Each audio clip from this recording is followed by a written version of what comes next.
Olá, meu nome é Ricardo Capra e como cientista de dados e filósofo da tecnologia, eu estou investigando a interdependência entre humanos e máquinas. Nesse brainstorming, eu convido algumas pessoas de diferentes áreas, diferentes perfis de trabalho, diferentes características para um diálogo, onde a gente investiga a relação dessas pessoas com a informação, com a tecnologia e com a inteligência artificial de uma maneira geral. Meu objetivo aqui não é falar da inteligência artificial, da técnica ou dos recursos específicos, e sim, de alguma maneira, entender a tempestade ao redor dela, como está afetando o comportamento, como está afetando a identidade, como está afetando a relação dessa pessoa com os outros. De alguma maneira, entender como é que a relação da inteligência artificial está transformando esses indivíduos em seres híbridos. O ser híbrido aqui, ele não é uma característica necessariamente física, ela pode ser muitas vezes cognitiva. Então, nessa investigação, a gente já conversou com artistas, já conversou com pessoas da educação, com pessoas de diferentes áreas de atuação. E hoje eu chamei aqui para esse diálogo comigo a Bibiana. Então, Bibiana, é um prazer te ter aqui comigo. E como com todos os outros convidados, eu queria destacar que nesse diálogo a gente tem um objetivo de, como brainstorm, de entender a relação da inteligência artificial, mas não a técnica. Dito isso, eu queria que tu contasse um pouco pra gente da tua história, quem é a Bibiana, o que a Bibiana faz, e quando tu estiver complementando essa pergunta, me dizer qual é a tua primeira lembrança de relacionamento com a inteligência artificial que tu tem. Perfeito, Capra. Primeiramente, muito obrigada pelo convite. É um super prazer para mim estar aqui contigo. Bom, eu sou Bibiana, tenho 43 anos, sou mãe da Simone, que tem 7. Eu sou professora e pesquisadora da área de inovação colaborativa na Unicinos. E o meu relacionamento com o IA, eu acho que foi muito mais na vida privada, né? Iniciou, e muito mais como consumidora, na verdade, e o profissional veio num segundo momento, né? Então, com plataformas de streaming, a gente estava comentando antes ali nos bastidores, o próprio Waze, durante a pandemia, acho que isso acelerou muito, né? Eu sou uma pessoa que gosta muito do contato humano, gosta muito de estar em comunicação com pessoas. E a pandemia, a gente ficou ali restrito, né? A gente não tinha muitas vezes, claro, usava muitas vezes, né, a própria inteligência artificial para conexão, mas foi um momento em que vários ali aplicativos me ofereciam coisas, né, específicas para mim, então eu fui estabelecendo um relacionamento muito mais na lógica de consumidora durante a pandemia.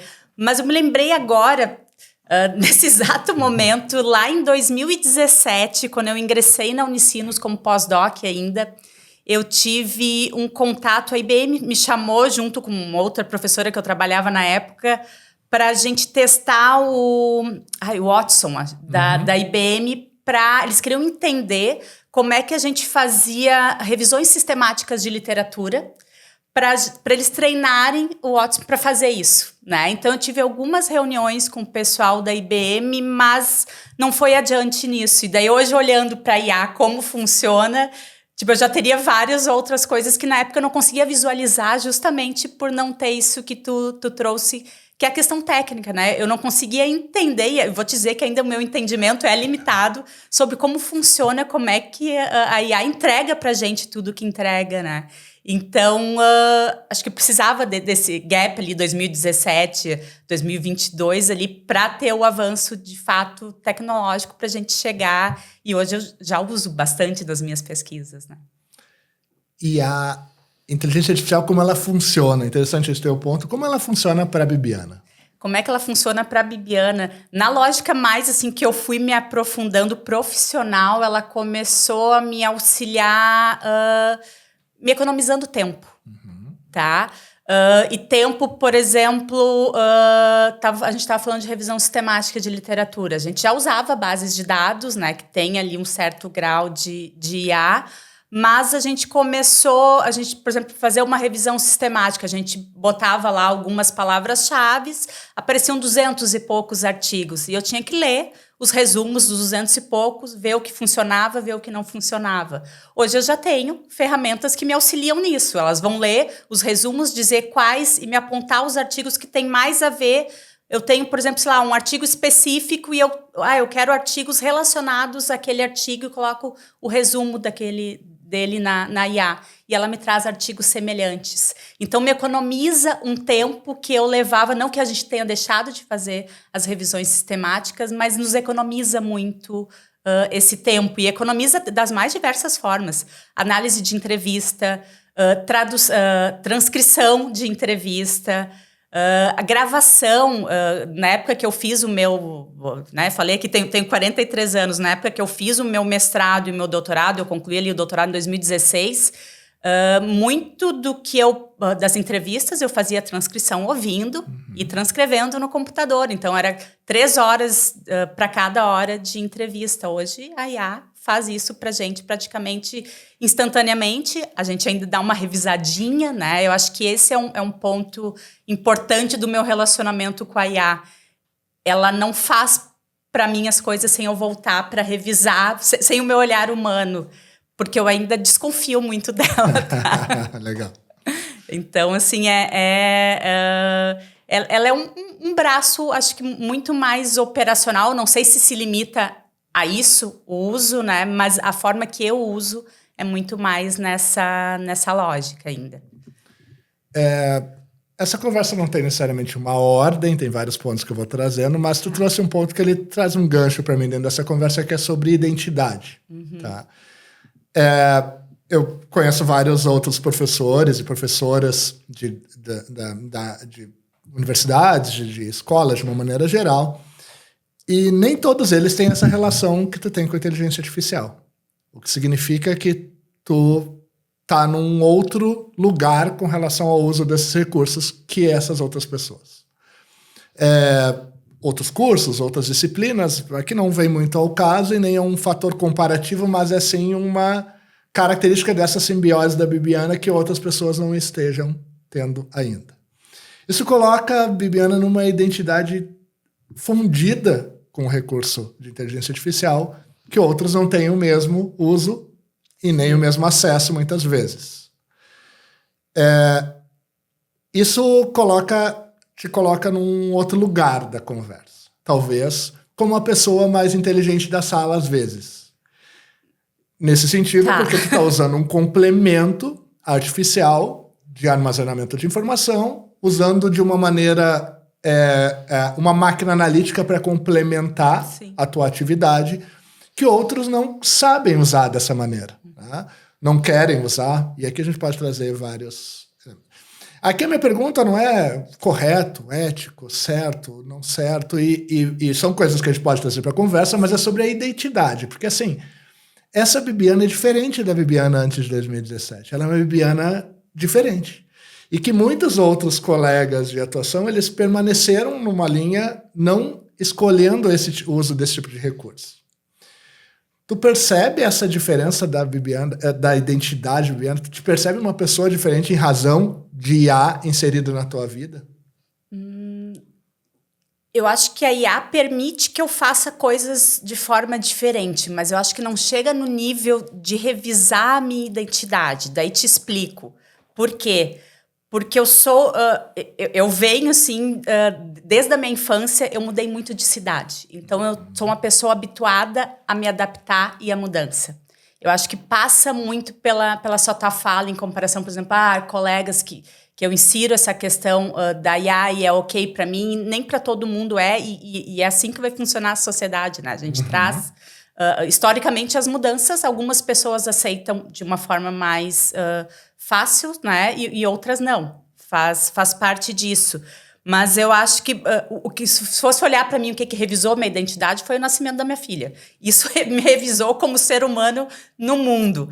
Mas A IA, eu acho que ela não revisa. O aprender a aprender faz parte da minha vida desde sempre, né? Eu estava te falando lá de novo nos bastidores. Eu fiz uma formação, a minha formação de graduação foi em publicidade. Depois eu migro para administração pela área de gestão de pessoas. Venho parar na inovação. Então, aprender coisas novas faz parte da forma como eu encaro o mundo. E eu acho que a IA é mais um elemento novo, claro, que vai trazer uma mudança de paradigma, daí vou puxar um pouco também para a inovação, que talvez também por eu trabalhar com inovação, acho que não faria sentido a IA não existe, eu não quero que meus alunos usem, porque eles não estão mais pensando, não. Eles estão usando, eu tenho que entender como eles estão usando para justamente fazer o meu papel de professora, que eu entendo que seja muito mais de mediadora, né? Mas eu só vou conseguir fazer isso tendo essa adaptabilidade de entender essas novas tecnologias. E daí eu acho que a IA ela muda o paradigma, porque a gente não estava acostumado a uma máquina fazer coisas que nós somente éramos capazes de fazer em termos cognitivos, né? Então, acho que ela traz uma mudança de paradigma e que não é só a IA, não é só aquela tecnologia em si, mas ela vai mudando sistematicamente. Vai mudando, está trazendo vários profissionais, vai mudando o mundo da arte, o mundo da medicina, o mundo da educação. E o mundo da educação, ele é um mundo, apesar, a gente está falando que eu trabalho com pesquisa, trabalho, né, com coisas ali que estão sendo descobertas, né, de ponta, né? Mas a educação ainda é muito tradicional. E é um dos ambientes mais tradicionais e eu acho que mais resistentes à mudança. Então, eu não vejo uma mudança de identidade minha como ser humano, mas talvez uma mudança de papel como educadora, tá? Papel como educadora, mas tu trouxe uma coisa muito interessante que é relacionada a comportamento, e talvez não como um papel que tu assuma... Porque o papel como educadora, ela é de alguma maneira, uma escolha. Tu inclusive, incorpora isso como uma personalidade para poder conviver naquele meio, né? É normal, né? Sim. Todos nós precisamos... a gente incorpora uma identidade para estar naquele meio profissional, familiar, seja lá o que for. Né? A gente tem uma...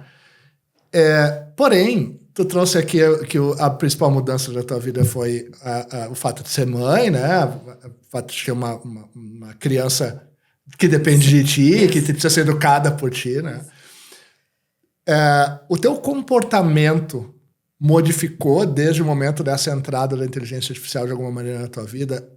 Quando tu olha para o teu comportamento com a tua filha, é uma filha, né? Desculpa. Sim, uma menina. Simone. A Simone. Então, tu acha que o teu comportamento com ela é diferente do que seria algum tempo atrás? E aqui não é um comparativo, é a própria Bibiana com ela. Né? Sim. Tu entende que ela afeta teu comportamento com relação à tua filha? Afeta até, porque é diferente, é muito mais fácil para mim ser uma Bibiana professora com os meus alunos, em que eu não tenho a responsabilidade de entregar um ser para o mundo, digamos assim, né? Tenho uma possibilidade de mudança muito grande, mas é diferente, né? Então, perpassa pela preocupação de como que ela vai chegar na IA. Hoje, por exemplo, a minha filha tem acesso restrito, bem restrito, a telas, nem chega, mas ela sabe quem é a Alexa, ela pergunta coisas, ela, né, é restrito, mas entra no mundo dela, então por entrar no mundo dela, eu tenho que ter uma compreensão para ter essa interlocução. Então, e daí é com ela, e daí é com meus alunos, se eu não tenho uma compreensão, eu não consigo fazer essa interlocução até geracional, né? Que ela tem 7, os alunos de graduação vão ter ali 18, 20, os da pós vão ter 30, 40, então tu tem que saber interagir com essas pessoas e a IA perpassa esses relacionamentos, né? Então, não sei, tá? Eu vou repensar aqui a questão da identidade, não é uma resposta que eu tenho pronta, Capra, assim, construída, se muda a minha identidade. Eu vim aqui pronta para dizer que não, mas não sei, né? Mas com relação a comportamento, tá? Pensa assim, o jeito que tu te relaciona... Vou dar um exemplo próprio, como eu comentei, é um brainstorm, né? Sim, e não sim. necessariamente só uma entrevista, né, Viviana? Então, vou trazer um exemplo meu para a mesa, tá? Que eu já até contei em outra oportunidade aqui, mas acho que ela é importante para contexto. a minha filha, ela não tem a relação direta com a inteligência artificial, mas ela vê que ela me usa como interface para acessar a inteligência artificial. Total. Então, uma situação específica, a gente estava num jardim, olhando para as plantas, e aí tinha uma flor, que eu não tinha ideia que flor era, e ela perguntou, pai, eu tenho uma filha de 5 anos, né? E ela perguntou, pai, que flor é essa? Eu disse, não sei, Vitória é o nome da minha filha, não sei que flor é essa. Tá, então pergunta pro teu amigo. O meu amigo, para ela, é um sistema de inteligência artificial que eu aponto e ele, com a câmera, descreve que flor é aquela. E eu fiz aquilo naquele momento. E aí ela disse, flor tal característica, né? E ela ficou feliz com aquela resposta. Então, primeiro ponto, eu fui uma ponte de acesso para ela Sim. a este recurso complementar de conhecimento. Tá? Nesse caso, filtrado, qualificado. Né? Então, por outro lado, ela entende que aquilo é um complemento meu. Sim. Então, ela entende que, não, peraí, meu pai tem a identidade dele, mas ele tem um ajudante, um recurso, né, de ajuda que ele pode ativar quando precisar. E quando eu não tenho aquele recurso no meu comportamento ativo de responder aquilo para ela, como ela dar uma resposta para ela, ela entende. Não, se eu perguntar para o meu pai, ele consegue acessar como ele complemento. sabe onde buscar. Sabe onde buscar. Então, ele é parte do comportamento de complemento do conhecimento do meu pai é usar um recurso artificial. Nesse sentido, tá? Pensando na tua casa, tu entende que ela está inserida dentro do teu lar, independente da tua filha ter acesso direto? Sim, com certeza. E da mesma forma, exatamente. Ela ou é o Google, ou é a Alexa, ou, né? Então, sim, da mesma forma, mas também eu fico pensando... retrocedendo aí um pouco, eu fazia a mesma coisa com meus pais. Perfeito. Só eles não tinham a IA. Eles iam para Barça, a gente tinha... Era Barça e mais uma que eu não me lembro o nome que a gente tinha em casa. Então, eles iam buscar. Claro que o limite era muito maior, né? Hoje a gente tem acesso... o meu pai, ele fez o mestrado dele começo da década de 90. Ele tinha acesso a coisas restritas. Hoje a gente tem bases de dados, a gente consegue usar a IA para filtrar. A gente sempre vai ter um chinês que fez uma coisa antes da gente pensar aqui no Brasil. Então, acho que ampliou o alcance, né, de informações, mas eu também fazia esse mesmo uso dos meus pais sem a IA. Mas a IA te permite uma enormidade aí de informações, de dados que antes a gente não tinha acesso, né? E daí, o difícil é processar tudo isso, sim, né? Tua relação com as pessoas mudou? Desde a entrada de tu acha que... tu deu um exemplo que eu acho que eu até posso trazer para cá como um exemplo que, de uma maneira geral, nos afetou todos nós, que foi durante uma pandemia, a gente usou uma interface visual de interação com os nossos pais, com as pessoas que estavam distantes da gente naquele momento para se relacionar. Obviamente que a gente pode dizer, não, mas ali eu estou usando um recurso tecnológico, não necessariamente uma IA, mas a gente sabe que ela está na... Tem. Aqui não é sobre a intersecção dela direta, como um recurso de busca, mas sim como um recurso complementar. Ele é tecnológico, mas aquilo gerou armazenamento de informação, reconhecimento de voz e tudo que a gente sabe que está por trás desse diálogo. Meu ponto aqui isto, de alguma forma... aproxima teu relacionamento de algumas pessoas que talvez tu não tivesse uma relação tão presente hoje. Total. Como ela afeta a inteligência artificial ou esses recursos tecnológicos, de novo, falando de maneira amplificada, afetam a tua relação com as pessoas que estão ao teu redor? Permanência, acho que é uma das questões. Quando tu falou, a gente consegue manter... Como eu falei, eu estudei em 6 escolas diferentes até concluir o 2º grau. Morei em 9 cidades. Essas pessoas ali, da minha primeira infância, eu perdi o contato totalmente. Hoje não. Hoje a gente tem essa manutenção, né? Claro, não necessariamente, como tu falou ali, é IA por ali, mas daqui a pouco já vai ser. Eu gosto muito de ver programas de reforma e relacionados a imóveis. Tem um que é... qual é o nome? Que é Imóveis de Luxo em Paris, algo assim, que são os franceses que vendem lá. E agora, a última temporada como eles agora não vendem mais só em Paris, vendem no mundo todo, era uma casa que eles foram visitar, extremamente tecnológica e com IA por tudo. E o CEO lá da empresa testou uma IA, que ele era um holograma, e ele falou, no momento, falou algo ali em francês, que a IA traduziu para o japonês na hora, como se ele estivesse conversando com a pessoa lá do outro lado. Então, daqui a pouco eu já vou ter acesso. Ainda não tenho acesso a isso, mas eu me vejo, por exemplo, utilizando isso nas pesquisas direto. A gente precisa hoje aprender novas, né? Até então precisava aprender novas línguas para conseguir interagir com pesquisadores de fora, para conseguir ir em congressos, para conseguir... A gente usa IA já para aprender, né? Tem várias IAs que tu não precisa ter um professor humano, né? A IA te ensina ali uma nova língua. Mas o meu receio é o quanto talvez a gente vá deixar de aprender porque tem algo pronto. O meu receio é a gente perder a curiosidade, perder a questão de querer aprender algo novo, de querer experienciar algo novo e entrar numa lógica, às vezes, de preguiça, de pedir para a IA fazer o que eu faço, né? E daí não só o operacional, mas... o do penso, construir trabalhos de conclusão de curso, que a gente já vê bastante. Então, enfim, isso me preocupa, né? Mas... Traz uma coisa que até tu me comentou outro dia, em outro momento, que é sobre o termo principal dessa investigação, que é a interdependência humano-máquina. Né? E agora, esse ponto que tu trouxe, ele me remete a fazer uma pergunta sobre isso, tá?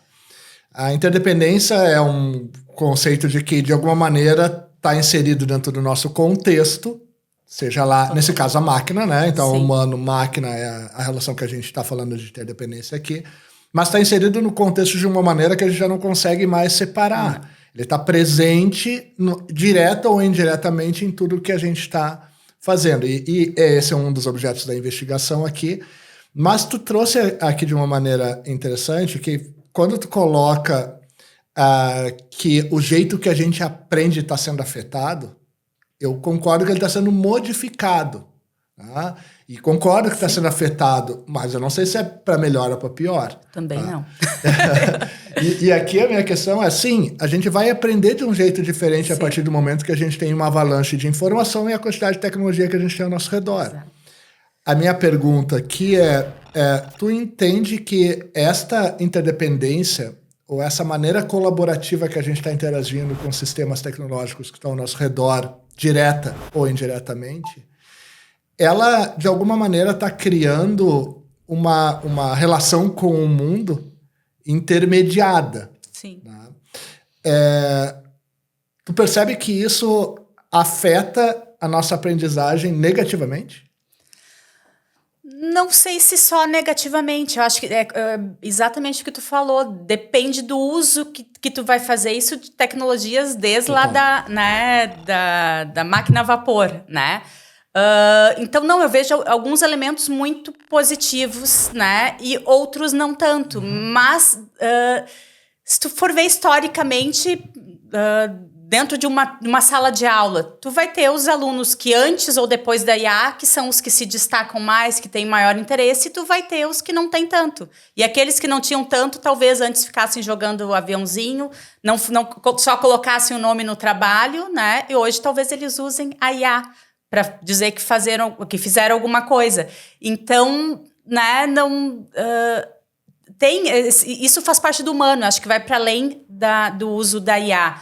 O que me preocupa talvez seja a falta de domínio nosso até, docentes, educadores, de forma geral, porque a velocidade está muito mais rápida. Quando surgiu a máquina a vapor, depois foi 20, 30 anos, surgiu uma outra tecnologia. E essa velocidade talvez não nos permita nos apropriar suficientemente rápido de como a IA funciona para fazer esse papel de mediação com os alunos. Então...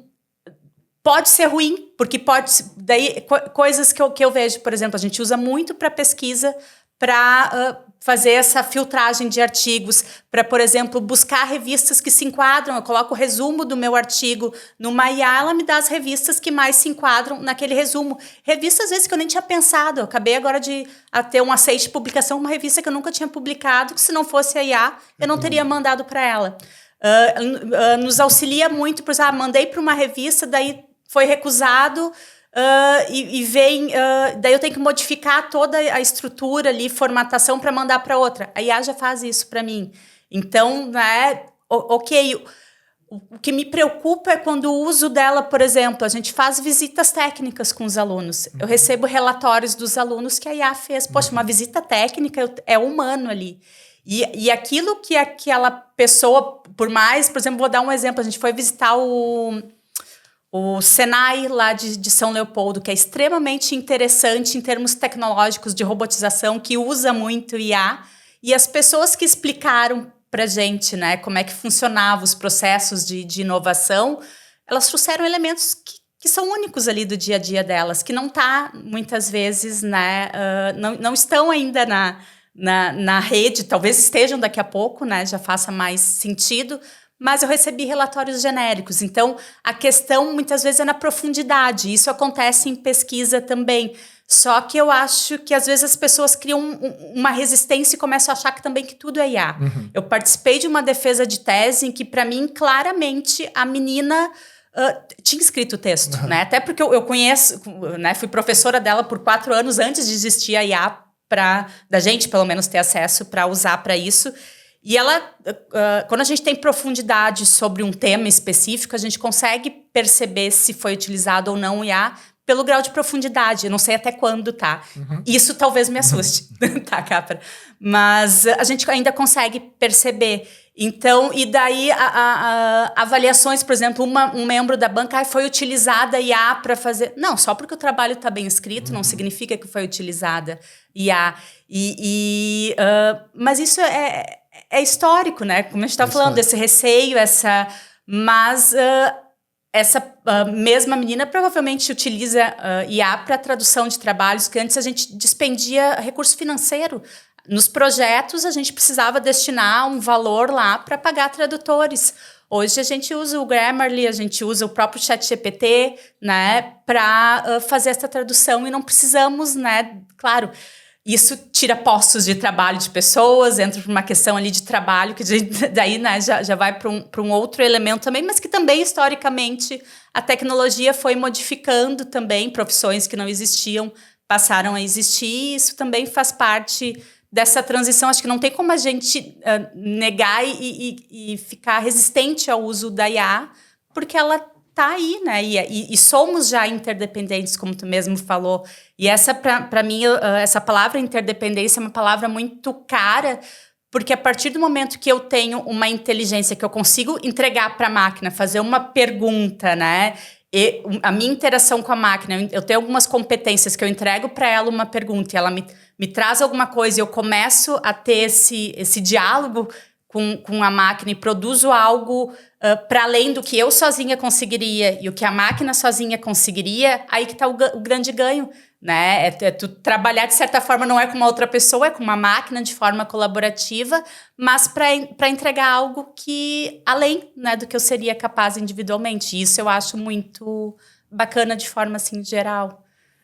Sabe que nesse brainstorming que a gente tem feito aqui, vem muitas histórias de vida e as pessoas da relação deles com artefatos que complementaram a vida deles e alguns usaram o instrumento musical como um exemplo. Sim. E eu estava ontem assistindo um filme da biografia do Bob Dylan, né? Sim, que inclusive foi premiado no Oscar. Acho que foi premiado. Bom, esteve no Oscar. E eles falam de tem uma determinado momento do filme que fala de um incidente, né? Que é um incidente going electric. Que é o momento que ele troca o instrumento musical dele pela primeira vez. Então, ele toca um determinado instrumento e ele troca por um instrumento elétrico. E ele é considerado um incidente na história da música, como algo que muda a história da música a partir daquele momento. E aquele momento, ele é muito angustiante no filme, porque, e aqui sem spoilers, tá? Ele é uma cena histórica, né? Sim, sim. Quando tem uma modificação na maneira que ele faz o trabalho dele. Então ele faz de uma determinada maneira e em um momento ele executa num instrumento diferente. E aquilo gera estranheza. Sim. As pessoas que estão lá, elas estranham aquilo. Elas, no primeiro momento, não gostam. É desconfortável para as pessoas que estão lá. Então é uma cena histórica da música, tá? Não exclusivamente do filme. O filme conta isso. Tem um conceito que eu já escrevi uma vez sobre ele, que é sobre a síndrome de Frankenstein, né? Que é qualquer tecnologia que tenha afetado nossa vida ao longo da humanidade, surgimento da eletricidade, surgimento de complementos de próteses, elementos tecnológicos do nosso corpo, sempre foi colocado como um elemento que poderia nos tirar o lugar da Terra, que a gente pudesse... Que ia afetar a população, que as máquinas iam reagir e atacar os humanos e tal. Por que eu estou indo para esse ponto, tá? A gente tem claramente um incidente da inteligência artificial afetando o ser humano no mundo agora. Porém, como tu colocou aqui muito bem, a preocupação é o nosso processo de decisão, ou seja, autonomia.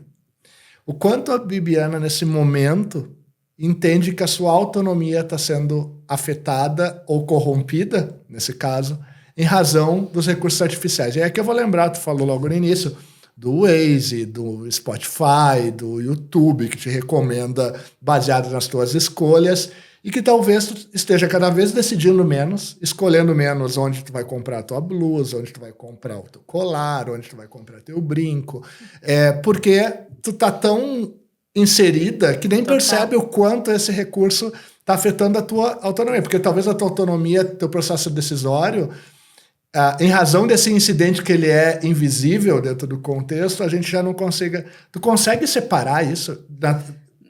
Eu acho que não, tá? Em várias esferas eu acho que não. E sim, estou perdendo autonomia, como, né, estou o exemplo do Waze. Eu estava vindo para cá, deu um congestionamento, eu sabia vir ali pela 116.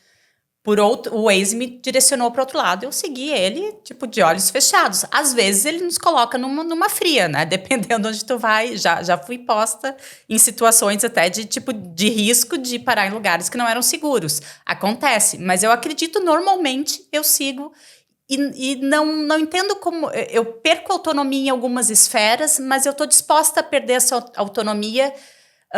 até porque eu não tenho capacidade de guardar tantos dados da enxurrada que a gente recebe hoje. Então, eu aceito bem perder autonomia em algumas questões para conseguir me focar naquilo que me importa, né?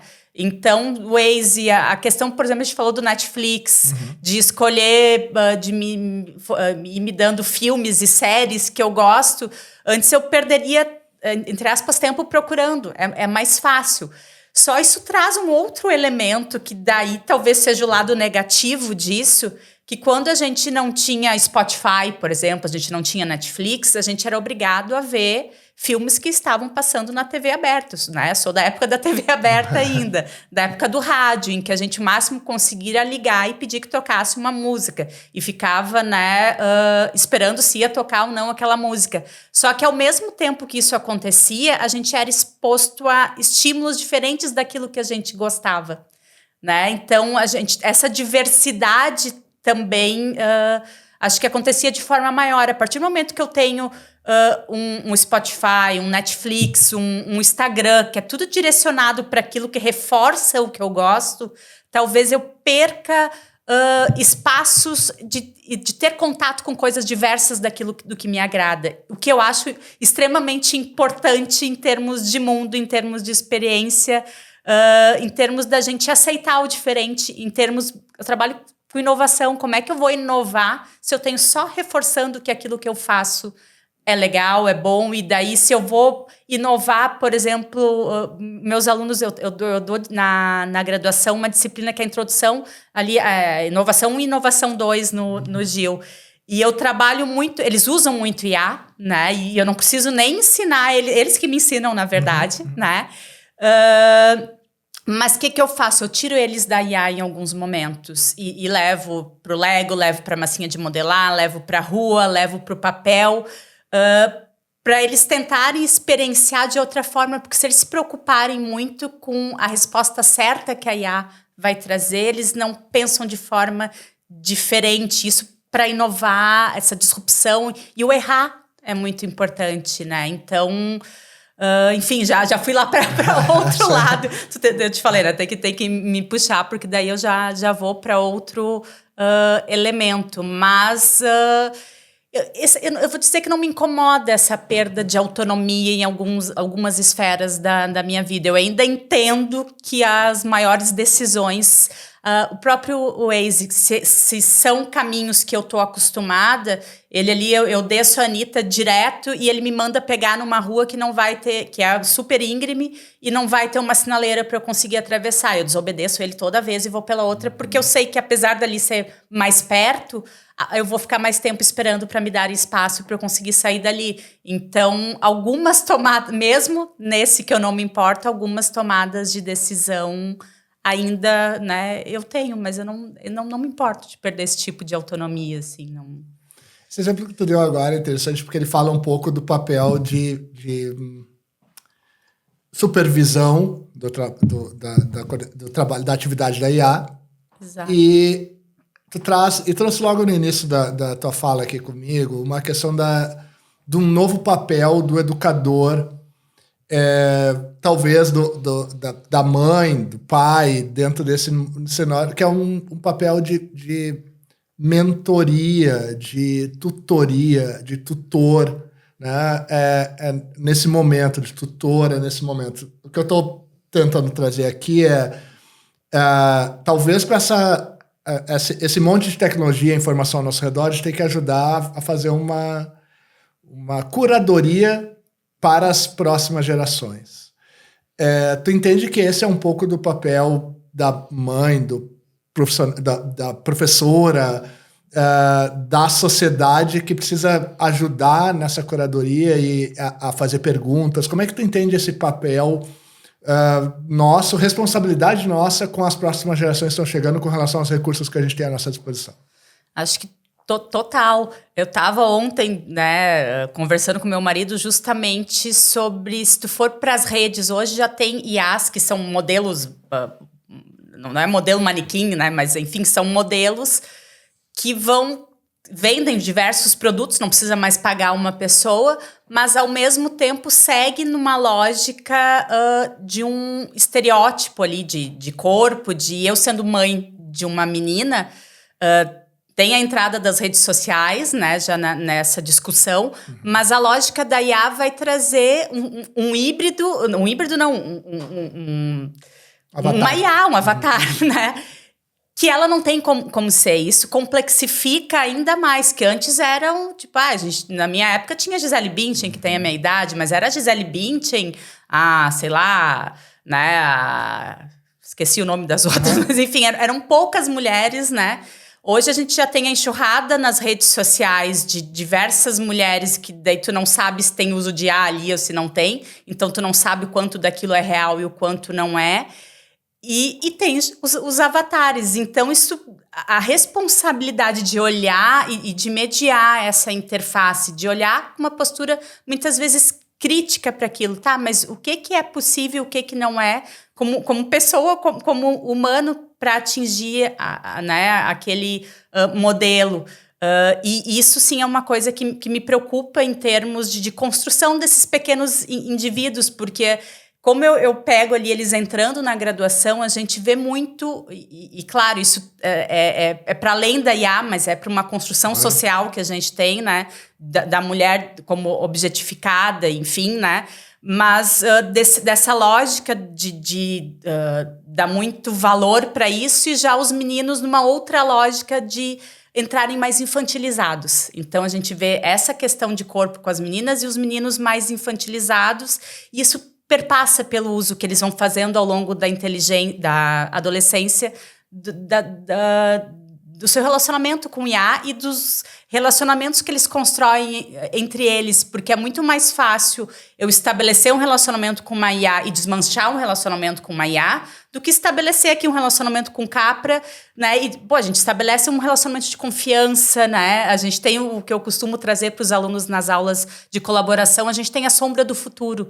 Então, se eu tenho, né? Eu vou encontrar o Capra daqui a pouco, daqui a um mês, daqui a 2 meses, a gente vai desenvolvendo trabalhos juntos, a gente estabelece uma confiança e eu tendo a ser menos oportunista, né? Eu tendo a estabelecer um relacionamento, entre aspas, mais saudável. Então, quando eles crescem nessa lógica, né, de estabelecer relacionamentos através da IA ou com a IA, o quanto desse humano eles vão estar desenvolvendo. Então, acho que para além da questão de mediar, de como utilizar uma IA para fazer pesquisa, onde pesquisar, onde existem informações confiáveis ou não, acho que perpassa um pouco por essa ética.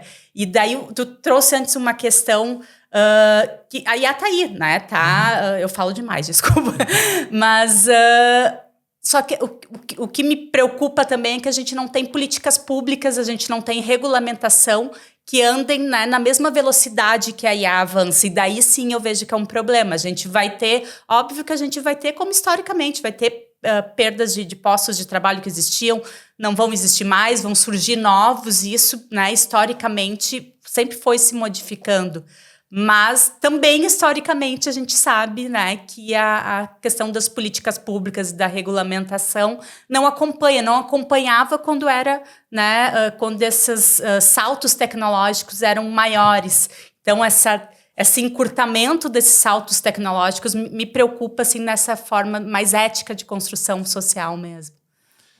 Tem uma... Interessante essa questão de sombra do futuro que tu trouxe, porque ela me remete a 2 coisas. Primeiro, uma relação de reciprocidade. Obrigado. Reciprocidade com um outro indivíduo. Por outro lado, o próprio conceito de sombra, que tem aquele lado mais escuro de refletir. E aqui eu estou trazendo esse ponto, tá? Porque uma dos objetos de estudo aqui, tá, é sobre essa interdependência humano-máquina, como a gente já falou. Porém, tem algo no meio dessa relação da humano-máquina que são os dados. Uhum. Então, assim, a relação entre humano e máquina acontece através da troca de informação. Sim. E isso cria um avatar, como até tu usou o contexto aqui, de uma base histórica da Bibiana virtual. Então, eu tenho uma Bibiana física aqui comigo, tenho uma Bibiana virtual, que é a tua base de conhecimento que já está dentro do ChatGPT, dentro das tuas redes sociais, dentro do teu Waze, que ele sabe que tu não pega aquela rua, mas ele continua te recomendando, né? Então, existe um gêmeo digital da Bibiana disponível dentro de uma nuvem. Em algum momento, a Bibiana não vai estar mais aqui biologicamente. Nosso corpo vai acabar, né? Biologicamente a gente não vai, pelo menos não na nossa geração ainda, né, Bibiana? Que talvez algumas gerações para frente seja diferente isso, mas nossa relação biológica vai acabar no mundo. Nós temos um processo de finitude, porém, parece que vai ficar aí uma Bibiana virtual. Essa relação da Bibiana virtual permite que teus filhos, teus netos, talvez interajam com uma Bibiana virtual como a gente não tem oportunidade de fazer com nossos pais, avós, bisavós. Isso te assusta? Assusta e conforta, de certa forma, né? Porque se tu for ver, a gente faz muitas coisas aqui no mundo, de certa forma, para deixar um legado. Talvez esteja mais fácil deixar né, esse legado tangível, né? Mas também que legado é esse? Também, se eu fizer muita besteira, também ele vai permanecer. Então, acho que também perpassa de novo por que uso que eu estou fazendo da IA. Volta para a questão ética. Porque essa permanência também, daqui a pouco vão ser tantas Bibianas, tantos Capras por aí, que também isso, né, se perde na nuvem também. Quem é que vai acessar? Talvez dê um conforto para a família que tem, né? Vai ter acesso a coisas que antes não tinha, questão de lembrança, mas é a primeira vez, eu acho que a gente, né? Eu não sei te dar uma resposta, porque vai ser a nossa geração, né? Os nossos filhos que vão ser os primeiros a ter acesso. Porque, por exemplo, meus pais lidam com o IA de uma forma muito mais restrita, né? Claro. Então, não sei se eles deixam esse legado ainda para mim, mas nós vamos ser os primeiros. Não sei, não me assusta. Acho que tentar agir, talvez, de uma forma que eu ache que não envergonharia, mas, enfim, né? A gente faz besteiras também, não... Sabe que eu faço essa pergunta para todo mundo que passa aqui, sempre que eu faço ela, eu fico pensando, puxa, mas aquele dia que eu pesquisei determinada coisa, seja por curiosidade ou até por um gosto, e que Sim. aquilo é discutível, né? E tá no meu histórico.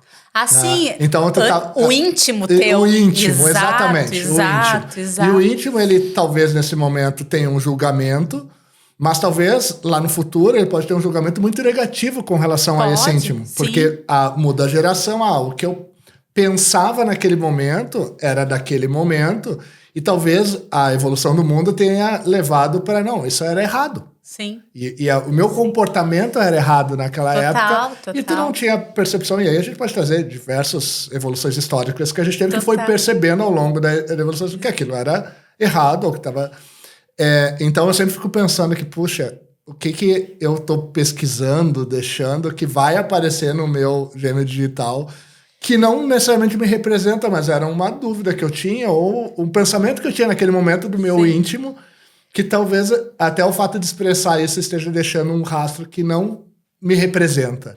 Então, só para complementar, porque realmente eu tenho sempre essa relação, essa questão dividida, né? Será que isso é bom ou ruim? O que fica? Né? A gente vai deixar... Porque a gente não é separado do nosso momento histórico, né, Capra? Então, a gente vai deixar coisas que provavelmente as gerações futuras vão... como é que eles faziam isso? Como é que eles, sei lá, tinham ainda esse preconceito? Exatamente. Que, claro, a gente vai deixar mais materializado. Nossos avós, bisavós, a gente... muitas vezes ia ouvindo histórias, né? Ia passando e a gente tende, né? Eu que trabalho também muito com pesquisa qualitativa, a gente, e entrevistas retrospectivas, a gente tende a ressignificar as coisas e focar mais naquilo que foi positivo, né?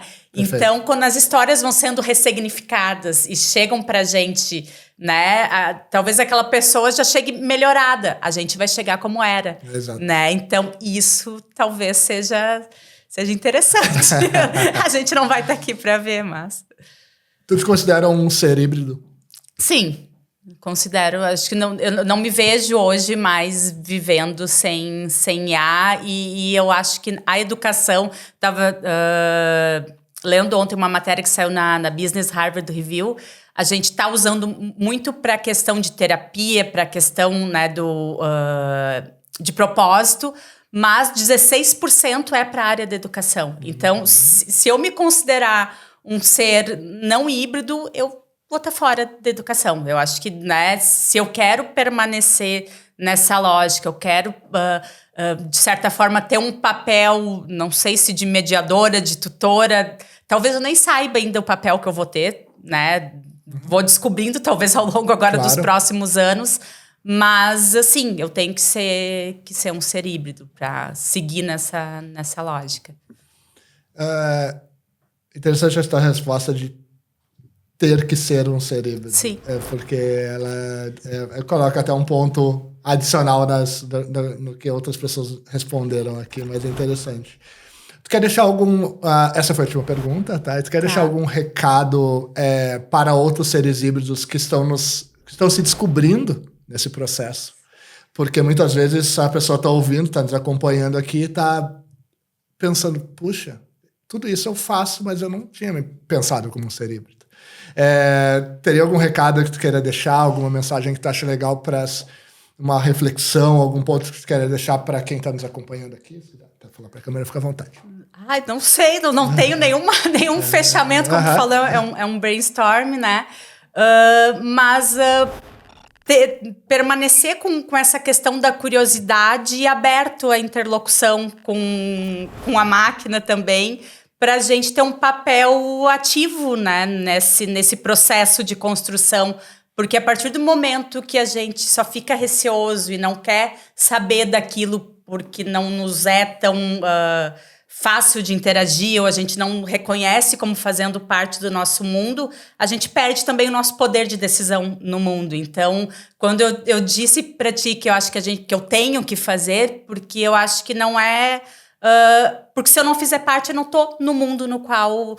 não é mais como era o mundo quando eu cresci, né? Então, se eu quero fazer parte desse mundo e quero, de certa forma, ter poder de decisão, eu tenho que ter essa disponibilidade, né, de interlocução. Então, acho que talvez disponibilidade para os outros seres híbridos, mas também para essas novas gerações já estão muito dispostos, mas diria um pouco de cautela, um pouco de olhar o mundo também fora das telas do celular, fora da IA, para criar experiências e criar repertórios para além do que a IA traz, traz na telinha ali para gente.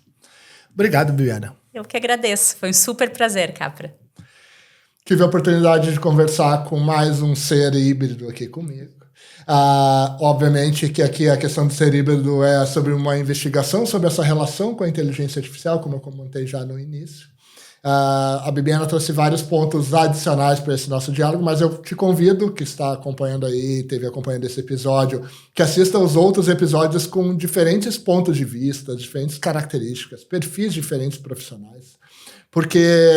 E pessoais, né? Porque eu acho que o que a gente acaba descobrindo aqui são diferentes maneiras de interagir com essa relação do híbrido, o que era o híbrido cognitivo, e essa relação da interdependência de humano-máquina que a gente vem investigando aqui. Que se quiser fazer algum comentário, deixar um comentário, a gente vai levar para o convidado. Obrigado por estar com a gente, e sempre deixo aquela pergunta... será que acompanhando esses episódios e vendo essa série de podcast que a gente está fazendo aqui, tu já te considera um ser híbrido?